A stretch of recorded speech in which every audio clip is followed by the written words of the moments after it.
ये है कि जब हम रोजगार की बात करते हैं तो रेलवे को लेकर लोगों की उम्मीद रहती है कि रोजगार आएंगे। और जब पिछला जनरल इलेक्शन था उससे पहले एक तरीके से अभी 1,54,000 लोगों का रोजगार कंप्लीट हुआ है। 1,54,000 लोगों का 1.5 लाख लोगों का रोजगार अभी कंप्लीट हुआ है। एम्प्लॉयमेंट ऑर्डर्स मिल गए, लोगों का रजिस्ट्रेशन हो गया, आगे जॉब में अब उनके ट्रेनिंग के लिए लोग जाने लगे।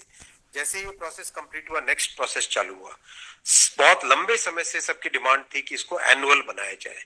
एनुअल इसलिए बनाया जाए, अगर 4-4, 5-5 साल के गैप में आता है तो कई लोगों की एज निकल जाती है उसमें से, राइट।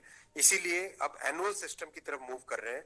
जनवरी में, अप्रैल में, जून में और अक्टूबर में, इन ये चार बड़े चंक है, एएलपी, टेक्निकल, नॉन टेक्निकल और ग्रुप लेवल 1, ये जो 4 बड़ी कैटेगरीज हैं, इन 4 बड़ी कैटेगरीज का साल में 4 ऐसे किए गए हैं कि जनवरी में स्टार्ट करें, एक जो यूनिटी मिलेगी।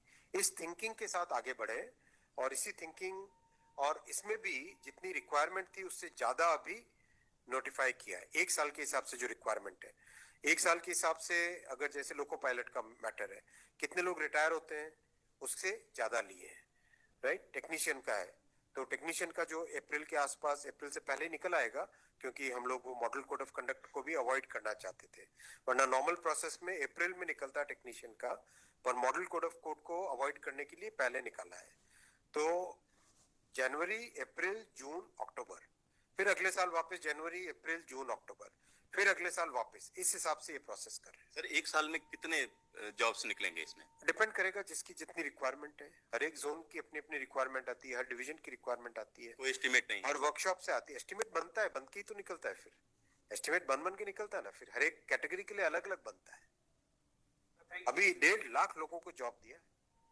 आप सोचिए उस एग्जाम की कॉम्प्लेक्सिटी, 500 से ज्यादा शहर, कितनी शिफ्टें, 1000 से ज्यादा शिफ्टें, 15 लैंग्वेजेस, 1-1 करोड़ लोग एप्लीकेशन। कहीं पे कोई कंप्लेंट आई?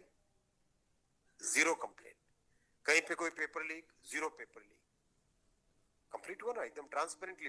पार्लियामेंट में हमारी ऑपोजिशन के लोग, कांग्रेस के एक एमपी बोले कि आश्चर्यचकित है कि इतना बड़ा एग्जाम कैसे बिना कोई पेपर लीक के हो गया।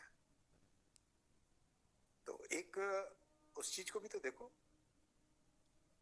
Thank you sir.